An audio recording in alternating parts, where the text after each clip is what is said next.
Hello दोस्त। Exam में भी पास होने का मंत्र होता है क्या? आरआरबी एनटीपीसी सीबीटी 1 पास होने का मंत्र बता रहे हैं आपको। तो कहेंगे बाबा जी हैं क्या? तो घबराने की ज़रूरत नहीं है। हम बाबा नहीं हैं। हम ओरिजिनल डॉक्यूमेंट दिखाते हैं आपको, जो आपकी प्रश्न पेपर में आता है। एनालिसिस करते करते हम पॉइंट नंबर 7 पे पहुंच चुके हैं, यानी भाग 7 में पहुंच चुके हैं, अद्भुत सफल रणनीति। तो पास करने का यहाँ 7वां मंत्र है स्टेटमेंट, कंक्लूजन और कंप्रीहेंशन। 3 बातें को बांध लीजिए अगर एनटीपीसी को पास होना है तब। तो कुछ लोग कहेंगे क्या इसके बिना नहीं हो सकते हैं, लेकिन पॉसिबिलिटी आपकी कितनी हो जाती है? कम हो जाती है। अगर ये स्टेटमेंट, कंक्लूजन और आपका कंप्रीहेंशन, यानी स्टेटमेंट बोले तो कथन, कंक्लूजन बोले तो निष्कर्ष और कंप्रीहेंशन बोले तो प्रश्नों को मिलाकर एक साथ करने वाला, इनमें से 90% लोगों का यही प्रॉब्लम आता है कि ये प्रश्न नहीं करते हैं। और इसकी प्रश्न की वेटेज कहेंगे ना, तो थोड़ी सी आपकी मंत्र वाला याद आने लगेगा। क्या? 10 से 14% प्रश्न, कई बार तो 15 भी मैंने देखा है। मिनिमम 10%, यानी मैक्सिमम 14-15% प्रश्न आते हैं इसके। तो कहेंगे कि है कोई प्रूफ? तो चलिए, बिना प्रूफ के बात करना भी अच्छा नहीं है। तो हम लेके आते हैं आपको एनटीपीसी का ओरिजिनल पेपर में। हम एनटीपीसी 28 देख लीजिएगा, 28 अप्रैल 2016 शिफ्ट 1 का पेपर लेके आए हैं। अब इसमें हम थोड़े से आपको ध्यान के लिए इसको मैं ऊपर से ले लूँ। 48 पेज का प्रश्न है, तो घबराइएगा नहीं, क्योंकि एग्ज़ाम में जाएंगे तो आपको भी यही देना है पेपर। पैटर्न चेंज नहीं है, सिलेबस चेंज नहीं है। मेरे पास से प्रश्न है। यहाँ से हम प्रश्न को हम थोड़े से आपके लिए एक प्रश्न में गिना देता हूँ, बाकी 2 में आप दिखा दूंगा ओवरव्यू। तो मैं एक से लेके प्रश्न को आगे बढ़ता हूँ, तो आप मार्क करते जाइएगा। थोड़ा मैं फास्ट करूँगा। एक यहाँ मार्क कर लीजिए स्टेटमेंट एंड कंक्लूजन का। दूसरे प्रश्न में आएंगे, तो हम दूसरे प्रश्न में आएंगे तो आप देखिएगा, जहाँ भी जाएंगे वहाँ हम दिखाते रहेंगे।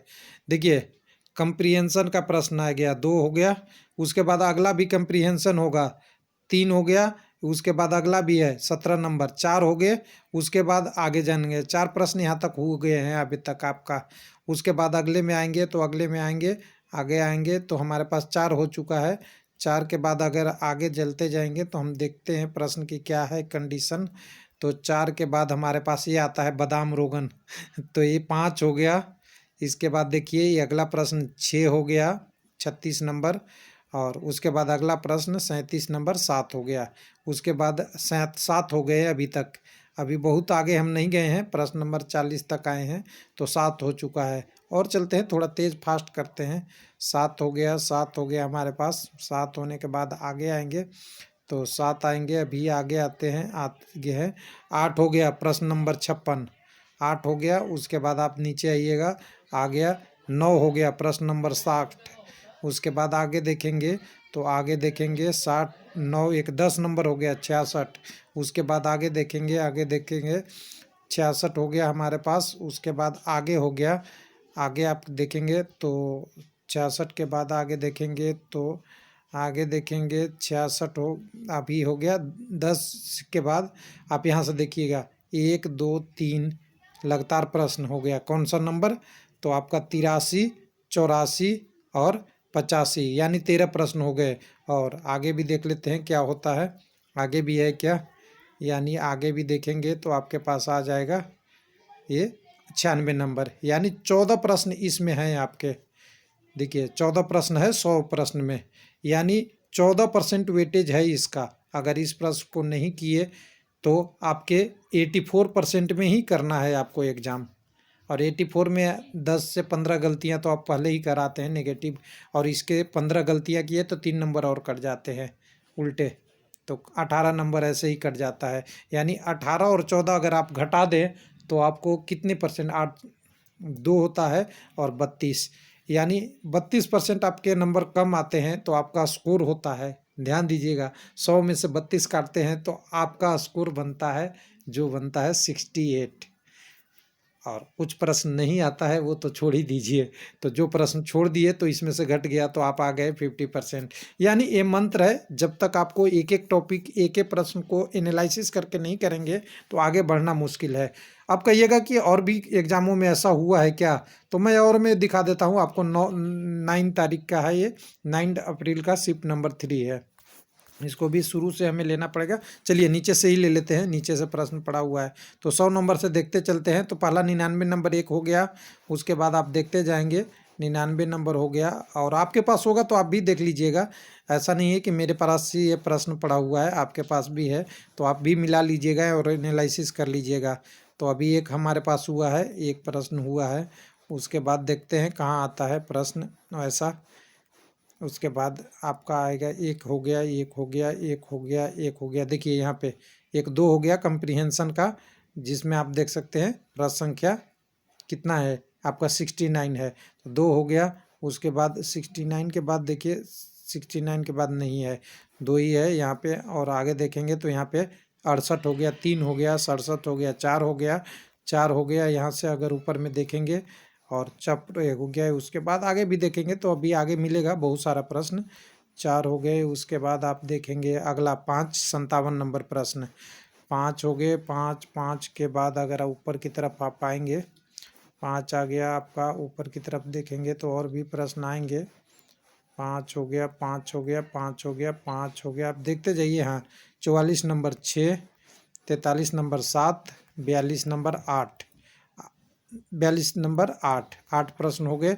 8 के बाद अगर ऊपर और देखते हैं तो ये देखिए आपका है 40 नंबर, 9 हो गया। 9 के बाद अगर देखेंगे ऊपर की तरफ तो और आएगा, 9 प्रश्न हो गए। और हैं क्या कि ख़त्म है?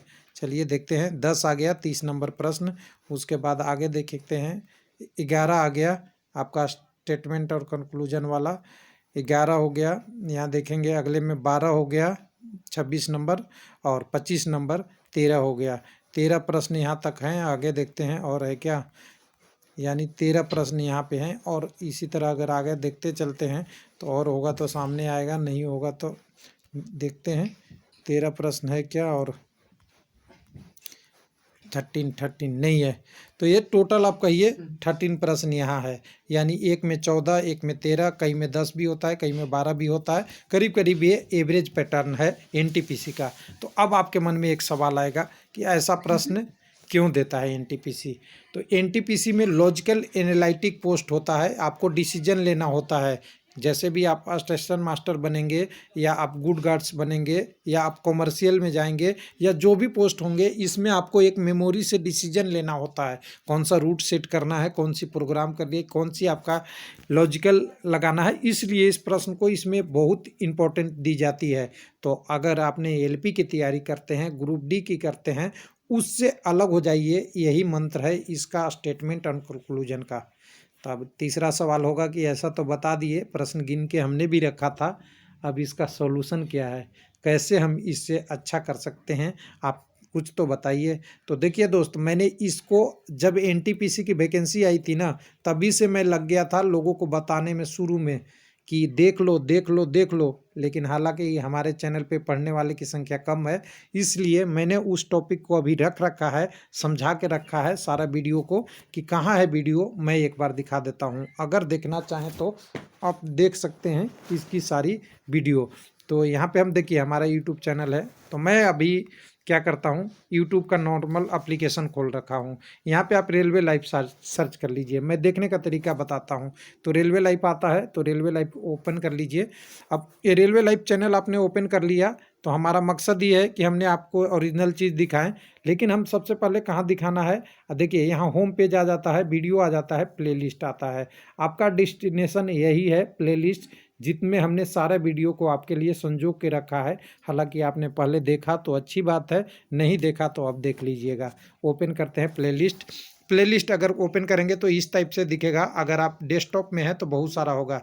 तो मैं ज़्यादा दूर नहीं आपको करूँगा, आप क्रिएटेड प्लेलिस्ट में चले जाइए। हालांकि नीचे तक बहुत अच्छा से मैंने इसको सजा के रखा है पूरे प्लेलिस्ट को। तो आप क्रिएटेड प्लेलिस्ट में चले जाइएगा। अब यहाँ पे देखिए बहुत सारी चीज़ें आपके काम की होगी, बहुत सारी नहीं होगी, लेकिन इस वाला एरो मार्क में चले जाइएगा, मोर आ जाएगा, तो इसको हम ओपन कर देंगे तो सारा आ जाएगा हमारा प्लेलिस्ट। अगर 13 और भी देखना चाहते हैं तो सब के सब हमने ओपन कर दिया। अब इसमें हम कहाँ ले जाने वाले हैं, आपको पहले कंप्रीहेंशन को समझाने के लिए हम रेलवे प्रीवियस ईयर क्वेश्चन का प्लेलिस्ट में ले जाएंगे। इसको ओपन करिएगा। इसमें आप बार अलग अलग परीक्षाओं से नीचे थोड़ी सी नीचे आ जाइएगा ना, तो देखिए कंप्रीहेंशन जो जो एग्जामों में आया है उसको मैंने एक एक करके इसमें सजा के रखा है। जैसे रेलवे का एनटीपीसी का तो एग्ज़ाम है ही है, और साथ में कंप्रीहेंशन का नीचे जितने भी प्रश्न है ना, इसमें कुछ ना कुछ आपको मिलते जाएगा। इसके बाद स्टेटमेंट एंड कंक्लूजन का प्रश्न तो बहुत इंपॉर्टेंट होता है। तो इसको कहाँ से ढूंढेंगे, तो इसको ढूंढने के लिए आपको दूसरे प्लेलिस्ट में जाना पड़ेगा, जो हम आपको किधर से रीजनिंग वाले में जाना पड़ेगा, क्योंकि रीजनिंग में ही वो टॉपिक आते हैं। जिस टॉपिक है उसी टॉपिक को मैंने सजो के रखा है। तो हालांकि चैनल पे व्यू कम है, इसलिए लोग कहते हैं कि आपके चैनल पे नहीं है। कंप्रीहेंशन आपका इसका मैथमेटिक्स वाला में भी कुछ मिल जाएगा, ध्यान दीजिएगा, अगर देखना चाहें तो देख सकते हैं। लेकिन यहाँ पे रीजनिंग वाली की बात करते हैं, तो रीजनिंग वाले में जितने भी है ना, स्टेटमेंट और कंक्लूजन का मैंने एक एक करके यहाँ पे ला रखा था। सारा पार्ट बाई पार्ट, सर्कुलर जैसे सीटिंग वाला होता है, राउंड टेबल होता है, आपका आयताकार टेबल होता है, उसकी बात करेंगे। क्लासिफिकेशन और वर्गीकरण है, आपका समरूपता का है, आपका रीजनिंग में सारे सारे जो पार्ट थे, स्क्वायर वाले पार्ट का था, कितने काउंट वाला, घड़ी वाला है, यहाँ पे आप डिस्क का है, आपको उसके आगे भी देखेंगे मिरर इमेज का है। लेकिन यहाँ से आपकी शुरुआत अगर वो देखना चाहें तो देख ले, लेकिन यहाँ पे हमारी एनालॉजी जो थी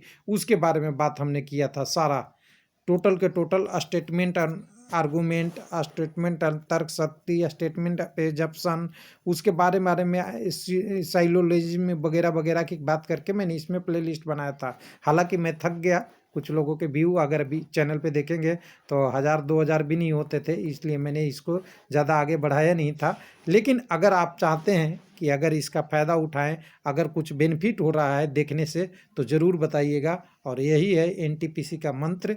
नंबर हम पार्ट 7 तक आगे हैं। कुछ लोगों को लिए जो लोग जानना चाहते हैं तो यहाँ स्टेटमेंट, कंक्लूजन और कंप्रीहेंशन आप अभी से प्रैक्टिस में लग जाइए। ये आपको 10 नंबर दिलाने वाला है, और ये 10 नंबर काफ़ी इंपॉर्टेंट है, जो मैक्सिमम कैंडिडेट इसको छोड़ के आते हैं, इसलिए मैंने इसको अलग रखा है। थैंक यू, धन्यवाद।